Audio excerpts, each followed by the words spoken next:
Good morning students. Last time हमने balanced chemical equation के बारे में स्टडी किया था और आज का जो हमारा नेक्स्ट टॉपिक है वो है types of chemical reaction. Chemical reactions are basically of 5 types: combination reaction, decomposition reaction, displacement reaction, double displacement reaction and oxidation reduction reaction. आज हम फर्स्ट ऑफ ऑल ऑक्सीडेशन और रिडक्शन को डिटेल में study करेंगे। Oxidation reaction जो है वहाँ पर क्या है उसे हम डिफाइन कर सकते हैं as a reaction in which there is addition of oxygen और addition of electronegative element is involved. Electronegative element का मतलब क्या है, जितनी भी नॉन मेटल्स हैं वो क्या होती हैं, इलेक्ट्रोनेगेटिव एलिमेंट होती हैं। मतलब कि वो जो हैं इलेक्ट्रॉन्स को इजीली अपनी ओर अट्रैक्ट कर सकती हैं।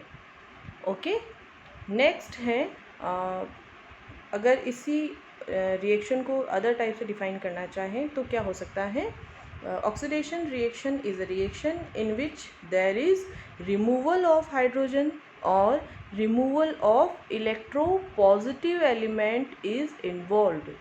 इलेक्ट्रोपॉजिटिव एलिमेंट का मतलब है मेटल, क्योंकि मेटल्स जो हैं इलेक्ट्रॉन्स को इजीली डोनेट कर सकती हैं। ठीक है, नेक्स्ट है रिडक्शन। रिडक्शन जो है वो ऑक्सीडेशन रिएक्शन का जस्ट रिवर्स होता है। यहाँ पर ऑक्सीजन और इलेक्ट्रोनेगेटिव एलिमेंट का एडिशन था, ठीक है, एंड हाइड्रोजन या इलेक्ट्रोपॉजिटिव एलिमेंट का रिमूवल हो रहा था। जबकि रिडक्शन में क्या होगा, इसे हम डिफाइन कर सकते हैं, it is a reaction in which addition of hydrogen और इलेक्ट्रोपॉजिटिव एलिमेंट इज़ इन्वॉल्व। यहाँ पर रिमूवल इन्वॉल्व था, यहाँ पर एडिशन हो गया। ओके, और अदर वर्ड्स में हम इसे डिफाइन कर सकते हैं, reduction is a reaction in which removal of oxygen और removal of electronegative element is involve. Okay, यहाँ पर क्या है, हाइड्रोजन या इलेक्ट्रो पॉजिटिव एलिमेंट का एडिशन हो रहा है और ऑक्सीजन या इलेक्ट्रोनेगेटिव एलिमेंट का रिमूवल भी इन्वॉल्व हो सकता है। ओके, तो ये इसकी कुछ बेसिक डेफिनेशंस थी। तो यहाँ हम एक एग्जांपल लेके देखे हैं, copper plus oxygen gives copper oxide. ठीक है, अब कॉपर और ऑक्सीजन यहाँ से रिएक्टेंट से प्रोडक्ट साइड में आप देखें तो कॉपर से कौन ऐड, यहाँ पर एडिशन किसका हो गया है, ऑक्सीजन का। तो reaction in which oxygen addition of oxygen is involve is known as oxidation. तो यहाँ पर ये किस टाइप की रिएक्शन का एग्जाम्पल है, ऑक्सीडेशन। ओके, नेक्स्ट एग्जाम्पल हम ले रहे हैं जहाँ पर क्या है, copper oxide reacts with hydrogen and give copper plus water molecule. तो यहाँ पर आप देखें कि कॉपर ऑक्साइड जो है उसमें क्या चेंजेस हुए, रिएक्टेंट साइड में कॉपर ऑक्साइड प्रेजेंट था और प्रोडक्ट साइड में हो गया है कॉपर। तो मतलब क्या हो गया है, यहाँ से ऑक्सीजन रिमूव हो चुका है। अब एज डेफिनेशन में जैसे हमने देखा, रिमूवल ऑफ ऑक्सीजन मतलब कि यहाँ पर क्या हो रहा है, रिडक्शन। तो कॉपर ऑक्साइड जो है रिड्यूस हो गया है कॉपर में। ठीक है, किसका हो रहा है रिडक्शन, इसका। रिडक्शन प्रोडक्ट क्या है, कॉपर। ठीक है, और अगर हम इस तरफ देखें तो हाइड्रोजन जो है उसमें क्या चेंजेस आ रहे हैं, हाइड्रोजन मॉलिक्यूल कन्वर्ट हो गया है वाटर मॉलिक्यूल में। तो यहाँ से यहाँ आप देखें तो ऑक्सीजन ऐड हो चुका है हाइड्रोजन के साथ। तो reaction in which addition of oxygen is involve is known as oxidation. मतलब कि यहाँ पर हाइड्रोजन का ऑक्सीडेशन हो गया है वाटर मॉलिक्यूल में। ऑक्सीडाइज कौन हुआ है, हाइड्रोजन, और ऑक्सीडेशन प्रोडक्ट क्या है, water molecule. Okay, is it clear. Next आप देख सकते हैं कि कुछ और बेसिक डेफिनेशंस मैंने यहाँ पर शो की हैं, जहाँ पर क्या है, दो टर्म्स इन्वॉल्व है, oxidizing agent and reducing agent.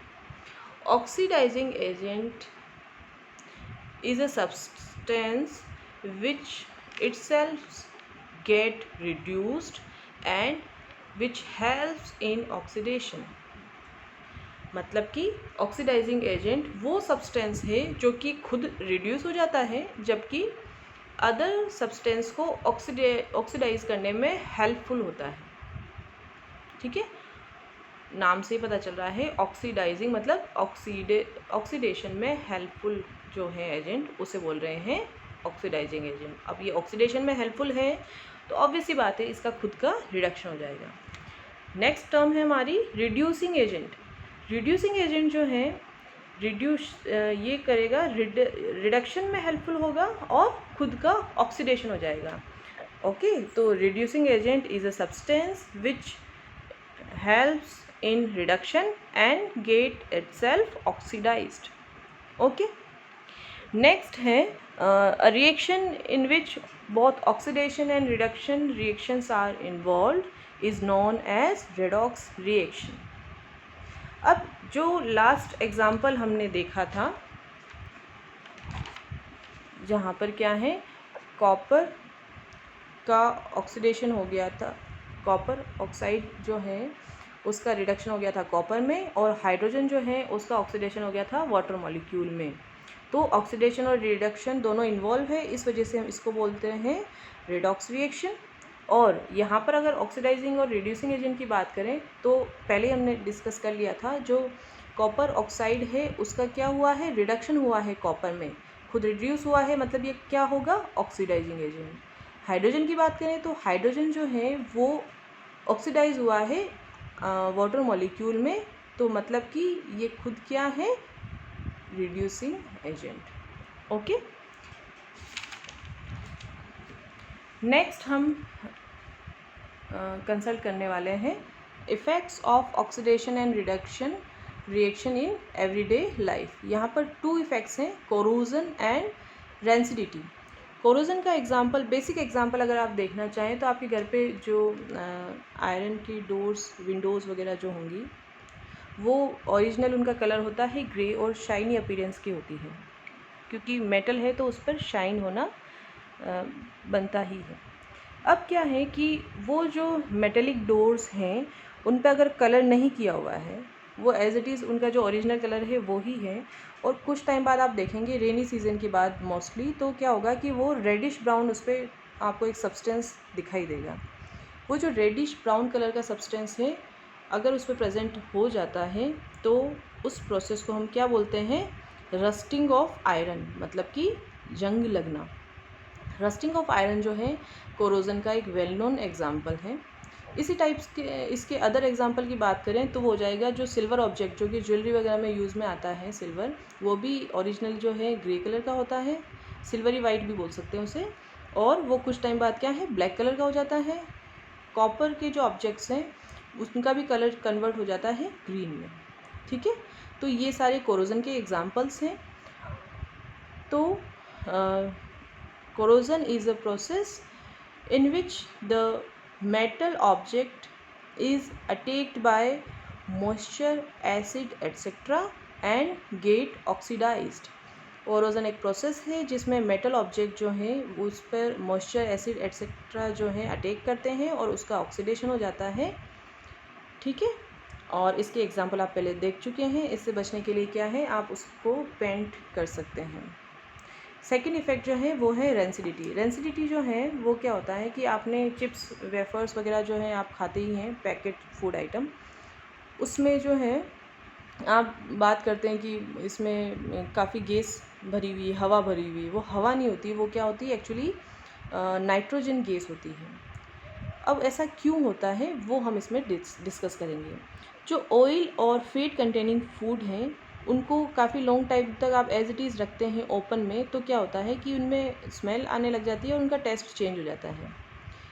ऐसा क्यों होता है, क्योंकि अगर उन्हें प्रॉपर्ली स्टोर करके हम नहीं रखते हैं तो वो जो है ऑक्सीजन से रिएक्शन करने से उनका ऑक्सीडेशन हो जाएगा और इस वजह से स्मेल और टेस्ट चेंज हो जाएंगे।